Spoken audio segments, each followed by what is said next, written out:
My name is Olivia Barrett, and 3 years after they called me a joke, I fired my own sister in front of 100 stunned employees, shredded her termination letter in front of her face, and made her redesign the very company she tried to tear down. I rebuilt everything, my dignity, my name, my future, while she stood there speechless. But before I got to that moment, I had to walk out of my own home with nothing but a duffel bag and a dream no one believed in. Tell me, where are you watching from? Drop your city in the comments. And if you've ever had to prove yourself to the people who should have supported you most, you're not alone. It was a sticky August evening in our kitchen in Bartlesville, Oklahoma, the kind where the air felt like syrup and every ceiling fan in the house hummed like it was ready to give up. I stood by the sink, holding the acceptance letter from Parsons School of Design in my trembling hands. My voice cracked before I could even finish the sentence. I got in. Full ride. I leave for New York in 2 weeks. For a second there was silence. Mom was at the table peeling peaches for a cobbler, her eyes fixed on the skins curling like ribbon. She didn't even look up.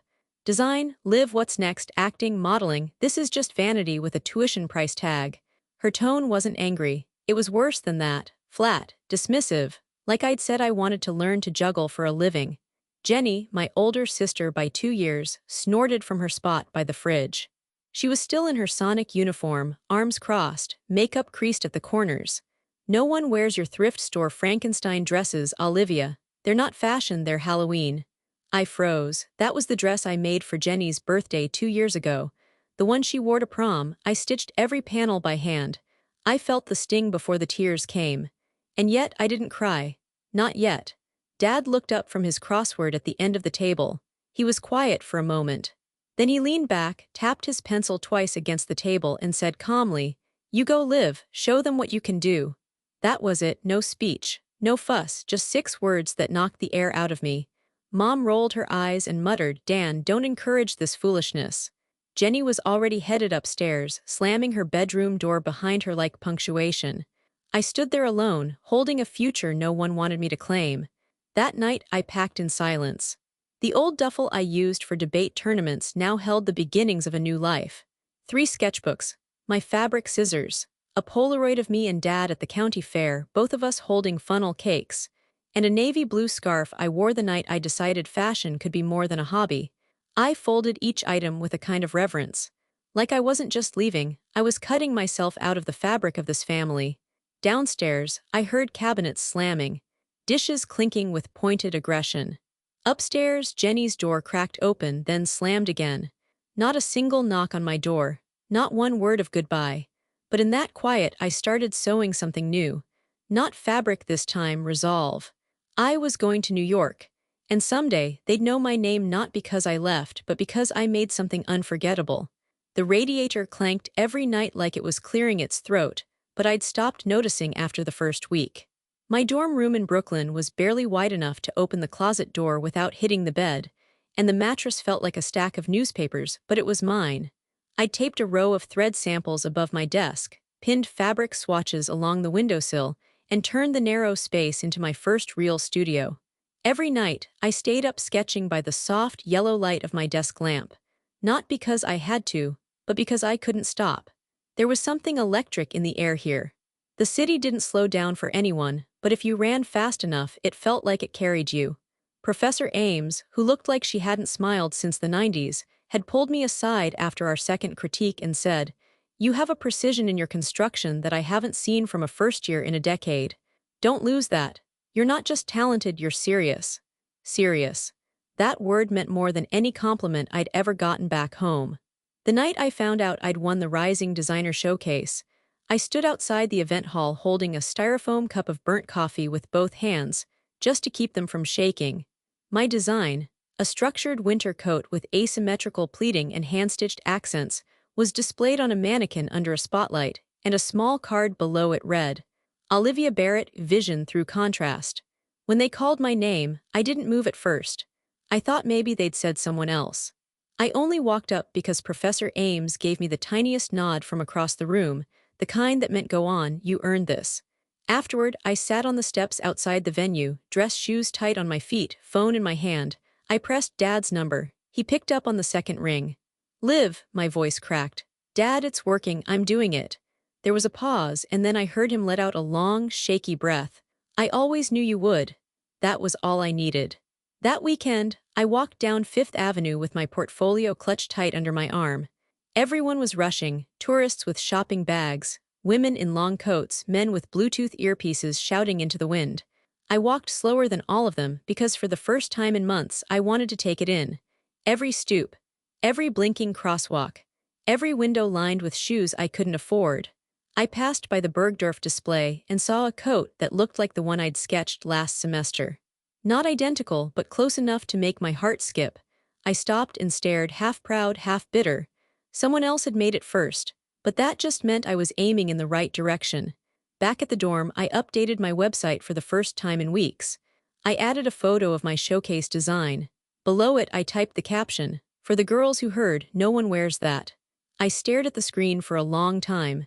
Jenny hadn't texted me once since I left. Not even after Dad told them I won. But I didn't need her congratulations. Not anymore. What I needed was another blank page. A new design. A reason to keep going. Because in New York, success wasn't about being loved. It was about being undeniable. The gallery in Soho smelled faintly of concrete dust and espresso. White walls, high ceilings, and a handful of fashion installations that blurred the line between clothing and sculpture. I'd been invited by a classmate who said, "Your style's too raw not to see this," and I almost didn't go. I was knee-deep in drafting silhouettes for a midterm collection, but something told me to put on my favorite wool blazer and show up. I was standing in front of a mannequin draped in layers of silk organza, studying the stitching along the hip, when a voice beside me said, "Did you design that?" I turned, caught off guard. He was tall, lean, camera slung around his neck, hair a little too tousled to be accidental. His smile was crooked in that annoyingly charming way, like he wasn't sure if he was flirting or just genuinely interested. "No," I said, "but I wish I had. The way it hugs without suffocating, that's craftsmanship." He nodded, still looking at me instead of the dress. "I figured you didn't design it, but the way you're staring at the seams, I want to know the mind behind that look." I blinked. "That's a strange pickup line." He shrugged. "Worked, didn't it?" His name was Michael Beaumont. The name didn't mean much to me until later, when I Googled him out of sheer curiosity and realized Beaumont Capital funded half the arts scholarships in New York City. But that night, he was just a guy with a camera and an eye for details. We ended up talking for 2 hours in the gallery cafe. He asked questions like, "Why do you always sketch in blue pencil? And what's the difference between a hem that floats and a hem that sings?" I couldn't believe someone with his background cared about that kind of nuance. "It's all I think about," I told him. "Fabric, structure, light, it's like I'm building moods with thread." He leaned in across the table. "Then I want to know how your moods change." After that night, we kept running into each other. At shows, exhibits, tiny espresso bars tucked into alleys only true New Yorkers knew existed. He started showing up at my critiques, standing silently in the back of the classroom with a grin that made Professor Ames roll her eyes. "He's trouble," she said once. "But the right kind." 3 months later, he proposed with a single diamond nestled inside a pincushion. "We don't need a year of planning," he said. "We just need a Sunday." We were married beneath a weeping willow in Central Park with barely 20 people in attendance. I wore a simple ivory suit I stitched myself the week before, raw silk with hand-embroidered cuffs. He wore a navy tux and forgot his vows, so he improvised them while everyone laughed and cried. His parents, Edith and Charles, looked like they'd walked out of a Ralph Lauren ad, composed, elegant, intimidating. I expected frostiness, maybe even disapproval. Instead, Edith raised her glass during the reception and declared, "To our daughter-in-law, the future of fashion." That was the first time I felt the word belonging settle somewhere deeper than my bones. We moved into Michael's apartment in the West Village, a space with exposed brick, oversized windows, and a view of a tiny bakery across the street. I turned the second bedroom into a studio, hung my sketches on the wall, and stitched late into the night, while Michael edited his photography on the floor beside me. He'd glance up and say things like, "That sleeve is daring," or "Your shadow work's getting bolder," and it always felt like air under my wings. Sometimes we argued about color palettes, deadlines, whether or not my obsession with asymmetry was going to alienate buyers. But it was never mean. It was a kind of creative friction that made the fire burn hotter. I started to believe in something I'd never dared to dream. That love didn't have to come at the cost of ambition. That maybe, just maybe, I didn't have to choose between being seen and being supported. It started over brunch. Edith delicately slicing a grapefruit, Charles flipping through the Financial Times, while Michael casually mentioned, "Liv's been working on something, her own line." Edith didn't even blink. "Is that so?" Michael glanced at me across the table. We hadn't planned it. I wasn't ready. But I nodded, heart pounding like I was 17 again, back in our kitchen in Oklahoma, being told fashion was a vanity project. "It's called Alira Atelier," I said. "A small line, structured silhouettes, refined details, clean movement, thoughtful fabric sourcing. I've been developing it for a year, quietly." Edith folded her napkin with slow precision. "And what do you need?" I stared down at my coffee. What I needed was backing. What I needed was space, a team, and a chance. But what I had was an idea and 3 prototypes under my bed. "I've drafted a proposal," I said, pulling out the packet I'd printed that morning just in case. Charles set down his paper, finally intrigued. "Let's see it." I expected skepticism, probing questions, maybe a polite "we'll think about it." Instead, they read every page like it mattered. Edith asked about margins. Charles wanted to see the mood boards. When I mentioned sustainable materials, their eyes lit up. 2 weeks later, I stood in a high-rise office off Madison Avenue across from their legal advisor and signed the papers that made it real. Initial investment, $200,000. Enough to lease a modest studio space, hire 2 junior designers, and launch the first capsule line of Alira Atelier. When I stepped into the elevator, clutching the signed documents, I felt my legs go weak. I turned to Edith, barely able to form the words. "Thank you," I whispered, "for believing in me when no one else did." She gave me a rare, warm smile. "It's easy to believe in someone who's already doing the work. We're not giving you success, Olivia, we're helping you scale it." The studio was in a converted warehouse in Brooklyn, with enormous windows and creaky floors and a smell that never fully left, part paint, part history. I hung a corkboard of swatches by the front window. Michael installed track lighting for late-night sessions. I brought in a second-hand espresso machine that sputtered and hissed like it had secrets. The name Alira came from a word in a language my grandmother once told me meant to free. I wanted the line to feel like that, free from trend chasing, from fast fashion, from everything that had once made me doubt myself. The capsule line launched with 6 pieces. 3 coats, 2 dresses, 1 jumpsuit. All tailored, architectural, with subtle hand embroidery you'd only notice if you were paying attention. That was the point. I wanted the clothes to reward the gaze, not scream for it. A month after our soft launch, we got a feature in Brooklyn Mode, a digital zine that editors actually read. Then a stylist from Harper & Wren requested 3 samples for an editorial shoot. I cried in the bathroom when the email came in. Not because I didn't think I was good enough, but because I finally realized other people were seeing it too. On the day of our first fashion shoot, the light in the studio poured through the windows like melted gold. Models shifted under soft linen backdrops. My assistant, Karina, whispered updates in my ear. Michael was crouched in the corner with his camera, catching behind-the-scenes shots between sips of his coffee. I stood there with a clipboard in hand, watching it all unfold, the fabrics in motion, the music low, the quiet buzz of something real being born, and felt something crack open in my chest. Not pain. Pride, the kind that had no sharp edges, no bitterness, just warmth. "I didn't think I'd feel like this," I told Michael as he stood beside me, his hand resting lightly on my back. "Like what?" "Like I made something that couldn't be taken away." He leaned close, lips brushing my ear. "That's because you did." It came in the middle of a Tuesday. The kind of day when nothing dramatic was supposed to happen, just sketch approvals, supplier calls, and an over-caffeinated meeting about button sourcing. I was eating lunch at my desk, scrolling through fabric invoices when I saw the subject line in my inbox. "Hey, any job openings?" It was from Jenny. My hand froze on the trackpad.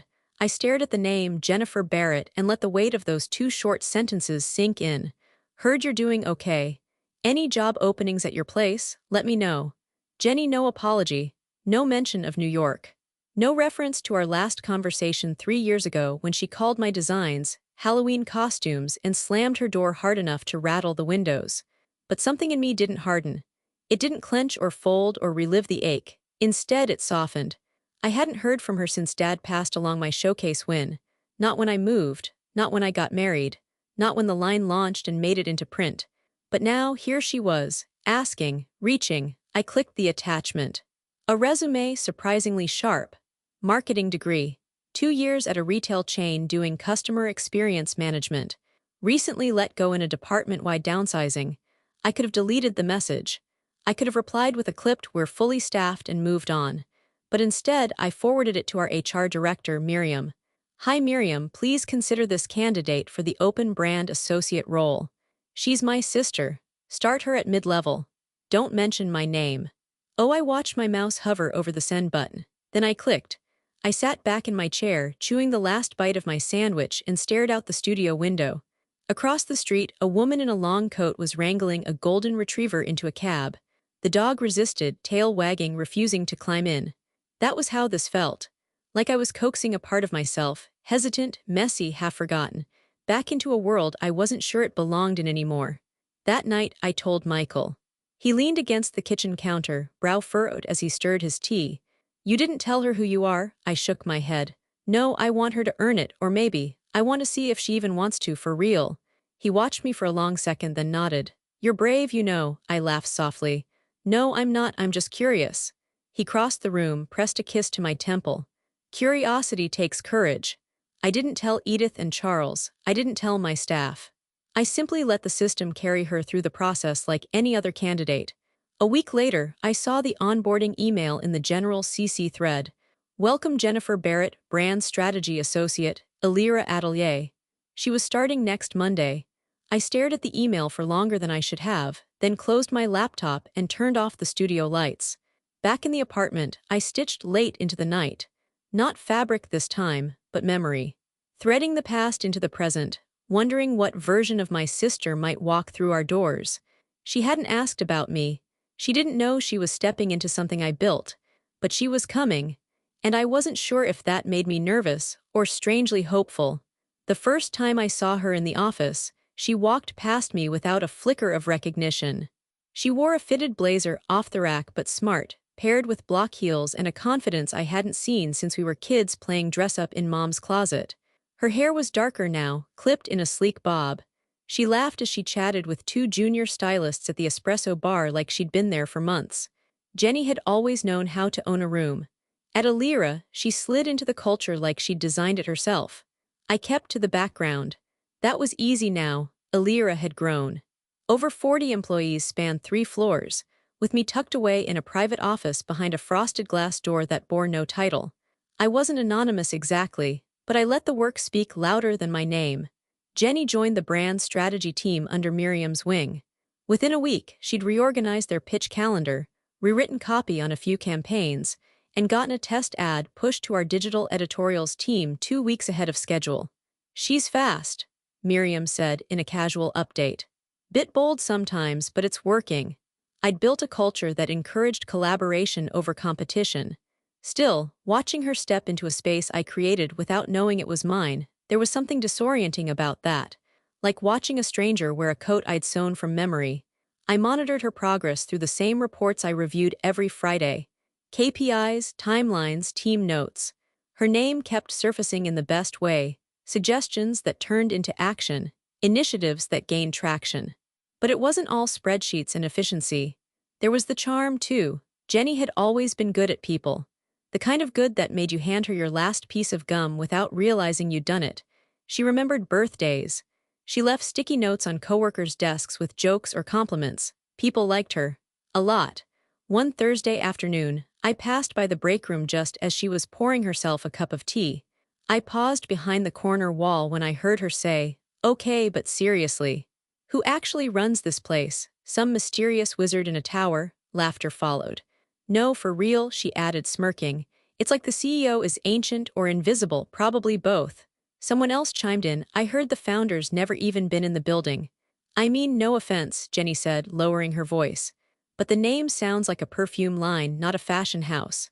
More laughter. I stood quietly listening. Not hurt, not even annoyed. It was surreal, that's all. Being erased by someone who was, unknowingly, working inside the walls I'd bled to build. Later in my office, I pulled up her onboarding photo in the employee directory. She looked different, older, sharper, but still Jenny. I closed the laptop without reacting. This wasn't about revenge. It wasn't about proving anything. It was about watching what she'd do when the truth inevitably unfolded. And until then, I chose to wait. Because sometimes silence isn't weakness, it's strategy. The call came on a Monday. I was reviewing samples in the studio, navy wool, sand-washed silk, and experimental sheer overlay when Michael stepped in, holding his phone, face pale. "It's your dad," he said softly. "Your mom called me, she didn't want to leave a voicemail." For a moment I didn't speak. The silence between us felt louder than the noise of the city outside. "He passed in his sleep," Michael added. "They think it was his heart." I sat down. I didn't cry right away. Instead, I stared at the swatch in my hand, tracing its edge like I could stitch time backward. We booked the earliest flight to Tulsa. The morning we left, I chose what to wear with a care that felt both reverent and defiant. A black silk blouse, pressed trousers, and a minimalist crossbody from our fall collection. Structured, quiet, intentional. I wanted to walk into that church as the woman he'd believed in. We landed to gray skies and stale airport coffee. I didn't tell Jenny I was coming. The funeral was held at First Baptist, the same church where I used to sketch dress designs in the margins of bulletins. I hadn't been back in years. I spotted Jenny the moment we walked in. She was surrounded by people, cousins, neighbors, some of Dad's old coworkers. Her hair was curled, makeup flawless, dressed in a tight black wrap dress that looked more cocktail than morning. When she saw me, her expression flickered, surprise, then something sour. I approached quietly, heart in my throat. Michael kept a respectful distance. I was just about to speak when she looked me up and down and said, loud enough for a few others to hear, "That thing's secondhand, right? $2, you're a walking joke." I blinked, unsure if I'd misheard. I glanced down at my bag. I could have told her it was mine, that the design had been featured in Elle, that it retailed for $680, and that I'd spent 3 nights sewing the prototype by hand.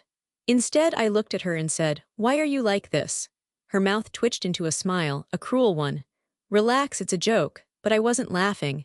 "This is Dad's funeral," I whispered, voice trembling. Jenny shrugged. "Well, you didn't seem that interested in showing up for anything else. Why start now?"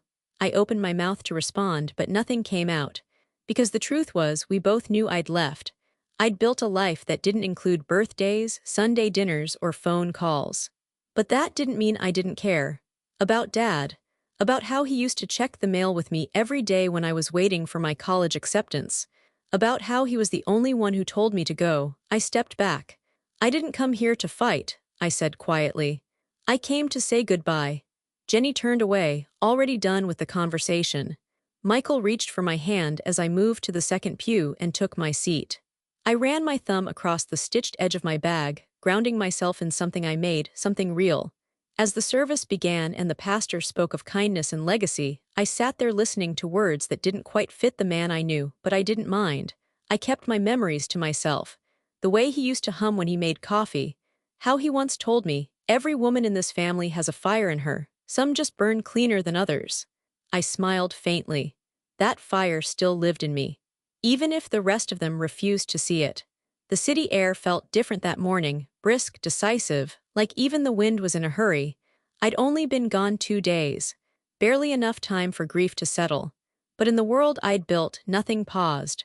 Deadlines loomed, fittings needed approvals, and the spring lookbook had gone to print while I stood in a pew back in Oklahoma, trying not to cry in front of strangers. When the elevator doors opened to the Alira Atelier studio, I expected normalcy, routine, but instead I was met with something softer. A bouquet of lilies sat on my desk. A note in Karina's handwriting, "Welcome back, oh we've got you." I didn't expect it to hit me the way it did, but my throat tightened. Because somewhere along the way, these people had become my family. The kind that didn't need explanation.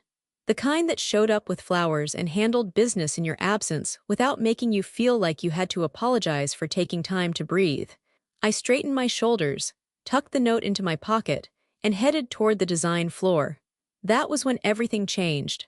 I stepped through the glass doors just as the morning bustle began, fabric carts squeaking, stylists adjusting model sleeves, interns running feedback notes to production. And then I saw her. Jenny stood by the main table, coffee in hand, mid-laugh with two junior team members.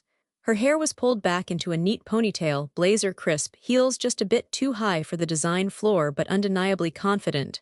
She turned, catching sight of me, and in that instant her whole face changed.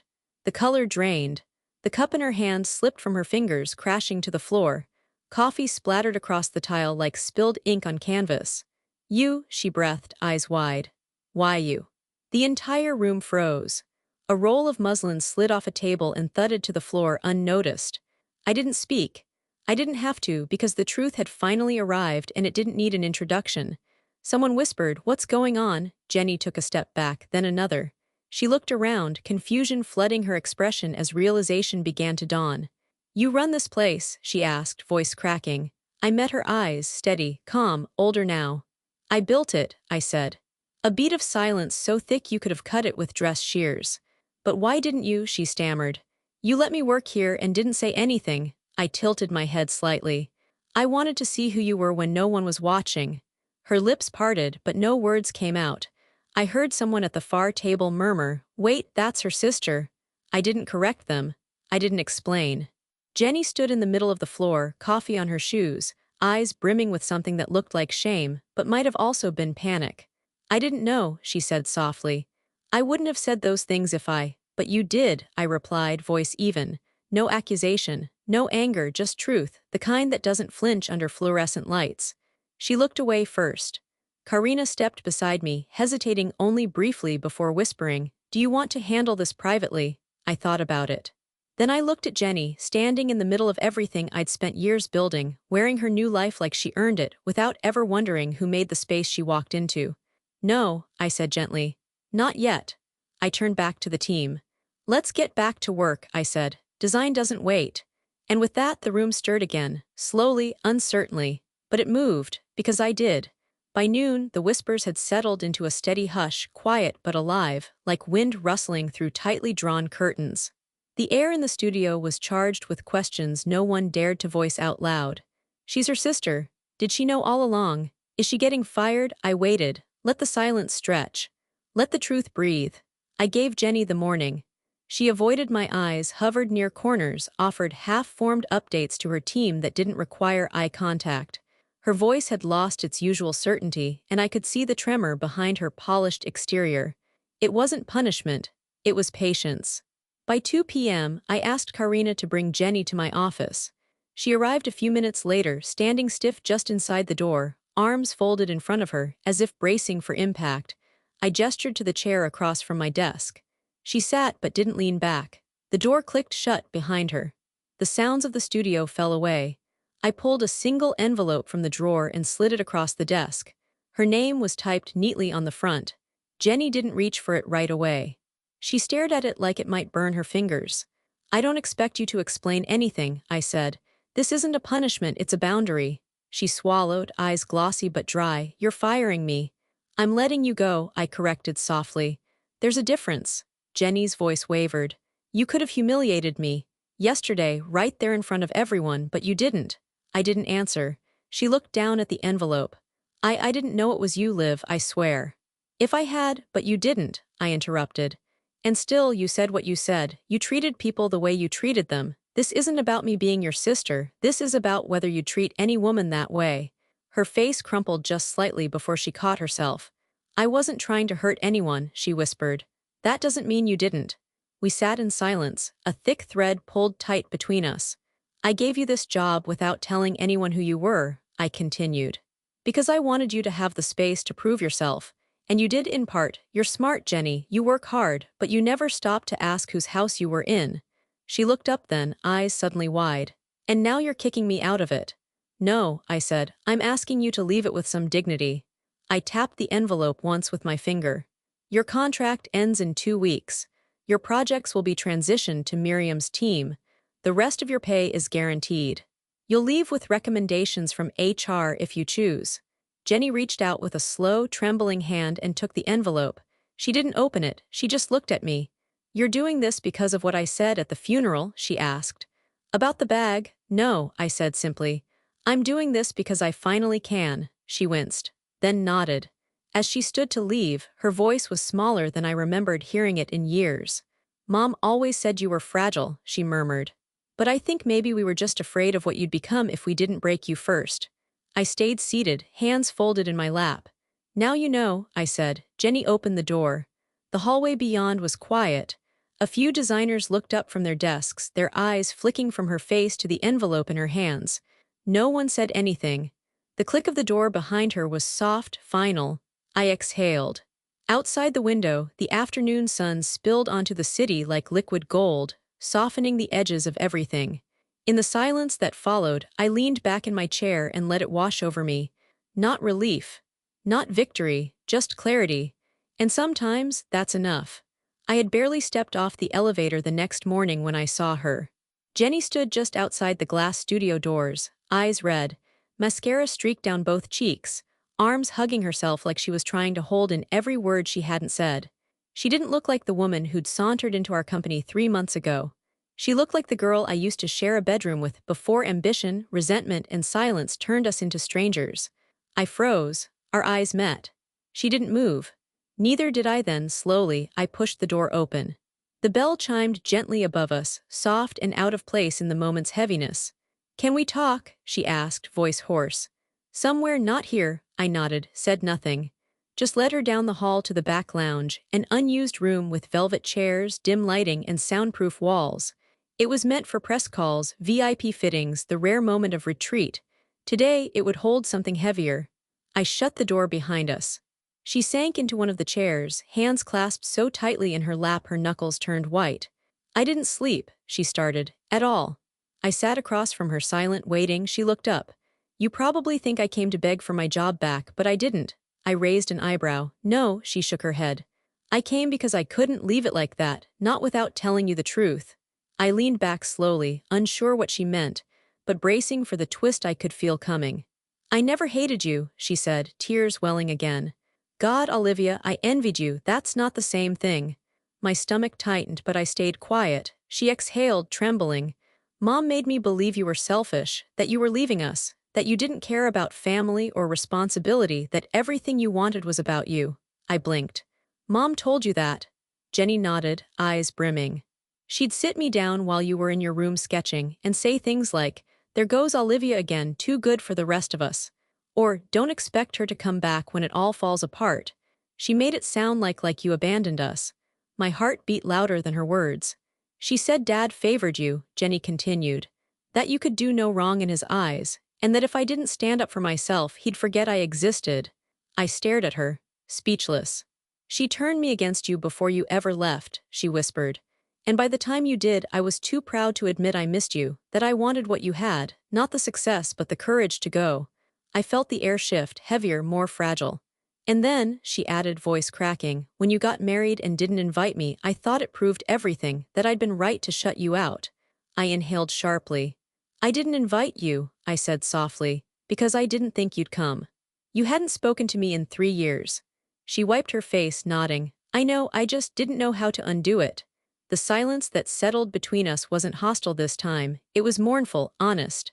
"I watched you walk into the church for Dad's funeral," she said, voice trembling, "and I thought she made it. And she still came back, and I was the one acting small." I looked at her, really looked. Not the sister who mocked me in front of coworkers, not the one who joked about my designs, but the little girl I used to make macaroni necklaces with on rainy days, who braided my hair before picture day in 6th grade, who cried the first time she had to sleep in a different room from me. "I'm not fragile," I finally said. She nodded. "I know that now." I paused. "And Dad loved you just as much, in a million different ways." A single sob escaped her lips before she could stop it. We sat there for a long time, the city humming beyond the walls, no accusations, no revisions. Just the wreckage, and maybe the start of a rebuild. The sun was low by the time I made my decision. Its amber light poured into the studio like a spotlight, unforgiving, honest, bold. I stood at the edge of my office, watching the floor below through the glass wall. People moved with their usual rhythm, fabric draped across forms, stylists whispering over mood boards, but I could feel the shift in the air. The next move had to be mine. And this time, I wasn't just doing it for myself. I called an all-hands meeting. It wasn't on the calendar. No subject line, just a message from Karina. Oh, request your presence, design floor, now. Within minutes, the entire team had gathered. Some stood near the sample racks, others leaned against desks, waiting, some curious, some nervous. Jenny lingered at the back, her eyes searching mine as if asking, "Are you sure?" I held the envelope in one hand. The same one I'd given her just a day before. "Before I say anything," I began, voice carrying over the hum of the city outside, "I want to thank you all for handling this week with grace. You've heard things, seen things, maybe wondered what's going on." I looked around at them, faces I'd grown to trust. The people who had taken my vision and brought it to life. I raised the envelope. "This is a termination letter," I said, "for Jenny Barrett." Gasps and quiet shifting filled the room. Jenny's face stiffened. "I issued it yesterday," I continued. "And after a long conversation today, I've decided it won't be enforced." Whispers rippled like fabric in the wind. Then, without flinching, I walked to the shredder near the wall, slid the envelope in, and watched it disappear into strips of clean, final paper. Jenny's breath caught audibly from across the room. I turned back to the team. "She'll stay, but not as who she was when she arrived. And neither will I." Everyone was still. "I started a Lyra Atelier to build something with integrity," I said. "Not just clothes, but truth, vision, and now I believe it's time to rewrite some of the stories we've been told." I met Jenny's eyes across the room. "You'll stay," I said, "but we're rewriting this story together." For a beat, no one moved. Then Karina clapped once. Then again, the room followed. Slow, tentative, then warm. The kind of applause that wasn't about performance but about change, courage, forgiveness. Jenny wiped at her cheek, stunned. She mouthed thank you, and I nodded once, a slow release of years I hadn't realized I'd carried. But there was still one chapter left. That night, Jenny and I drove in silence to our mother's house. The same one with the porch swing that creaked in the wind. The same chipped mailbox. The same kitchen where dreams had once been crushed in the name of practicality. Mom opened the door with a dish towel in her hands. Her eyes jumped from me to Jenny, confused. "You're both here?" she asked. "Is something wrong?" Jenny stepped forward first. "We know," she said. Mom blinked. "Know what?" I stepped in. "About everything, the things you told her about me, the things you said to turn us against each other." She scoffed, a brittle sound. "Oh, please, don't be dramatic." "You called her selfish," Jenny said, voice quiet but steady. "Said Dad only loved her. You made me believe we were in competition." "I protected you," Mom snapped. "She was running off to chase nonsense, leaving us behind. You were the one who stayed." "And that was my choice," Jenny said, "but I never needed to hate her to be loved by you." Mom's lips tightened. "I needed you to be a mother to both of us," I added, "not a judge keeping score." She looked between us, jaw clenched. "You came here to blame me for your failures." "No," I said. "We came here to stop pretending you didn't shape our silence." Mom didn't reply. She didn't apologize, not then. But she didn't deny it either. That was all the answer we needed. Jenny stepped back, took my hand. "I think we're done here," she said. We turned and walked out into the cooling evening air, our footsteps in sync on the porch. Neither of us spoke until we reached the car. Then Jenny said, "We were never enemies, we were just told we had to be." I squeezed her hand. "Not anymore." And this time, when we left that house, we did it side by side.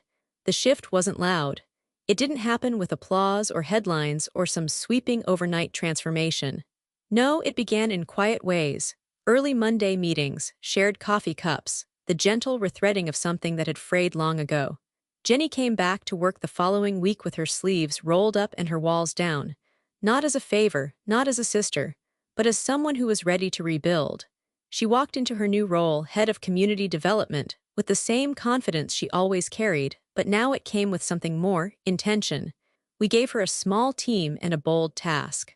Reinvent our mentorship program. Make it real, make it reach. "Let's call it the Horizon Project," she said one morning as we reviewed her first proposal. "For the girls who can see a future even when no one around them can." I looked at her.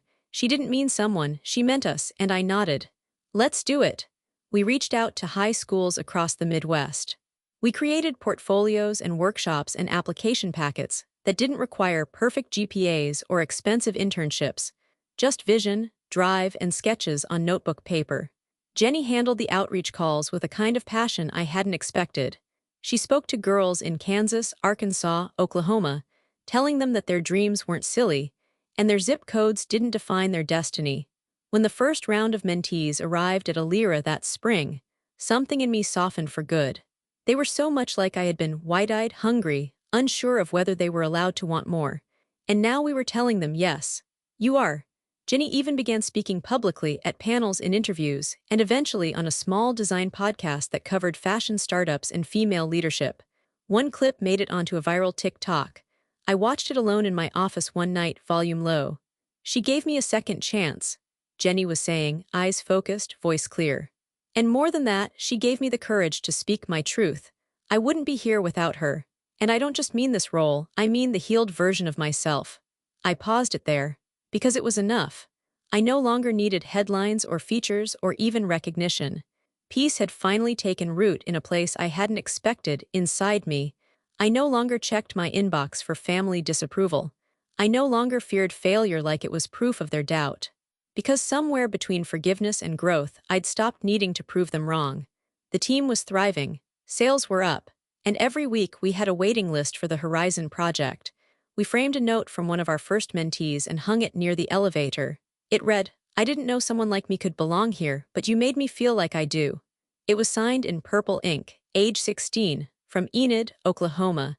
And that was the moment I realized we weren't just mending the past. We were sowing something entirely new. Paris in the spring was everything they said it would be: glassy streets after rain, soft gold light on old stone, and fashion that moved like poetry in motion. I'd been here before, years ago as a student, barely speaking the language, sketchbook in hand, heart pounding from every metro transfer. But this time was different. This time, I walked into the Palais Garnier not as a guest, not as a student, but as a nominee. The Visionary Designer Award. Alira Atelier was now in its 5th year. We had grown into something I never could have imagined back in that cramped Brooklyn dorm. Our mentorship program was thriving. Our collections were selling out. Our studio was expanding into a second location in Los Angeles. But somehow, tonight made it all real. Jenny sat in the front row. She wore a dark emerald gown from our winter line. Her idea, actually, though she hadn't said so publicly. Her hands were clasped as I took the stage, eyes bright, lips tight with pride. I stepped up slowly. The lights were warm and blinding, and the crystal weight of the award in my hands was unexpectedly heavy. I took a breath, and then I said simply, "To anyone whose dreams were laughed at, let them laugh." The crowd hushed. Let them scoff, question, roll their eyes. Let them say it's not realistic, not practical, not possible. And then go out and build it anyway. Because the vision belongs to you. And no one else can see it until you show them. A pause. A few scattered claps, then more, then a standing ovation. I blinked against the lights, not to hold back tears but to hold on to the moment. Afterward, Jenny and I walked along the Seine, heels in hand, champagne in paper cups because the hotel bar had felt too stiff for celebration. She glanced at the trophy under my arm and grinned. "You know," she said, "this is the first time I've ever screamed during an awards show." I laughed. "You screamed loud," she admitted. "Might have terrified the people behind me." We sat on a bench overlooking the river, our gowns pooled around our ankles, the Eiffel Tower glittering in the distance like it had dressed up just for us. "I used to think success was applause," I said, swirling the champagne. "Now I think it's peace." Jenny nodded slowly. "And knowing you did it on your own terms." We didn't talk about Mom. We didn't need to. The past no longer sat between us, it stood behind us. "I'm proud of you, you know," she said. "I'm proud of us," I corrected. She clinked her cup gently against mine. "To self-respect," she said. "And second chances," I added. The lights shimmered across the river, and for once I didn't feel like I was proving anything. I was just living. And that was the most beautiful ending I could have asked for. That was the end of my story. But there's something I keep thinking about. When Jenny stood outside the studio, mascara running, asking to talk. She didn't beg, she didn't defend, she just told the truth, and I listened. So tell me honestly, did she do the right thing, or would you have walked away? Let me know in the comments, and if this story moved you, please like and subscribe. I've got more to tell.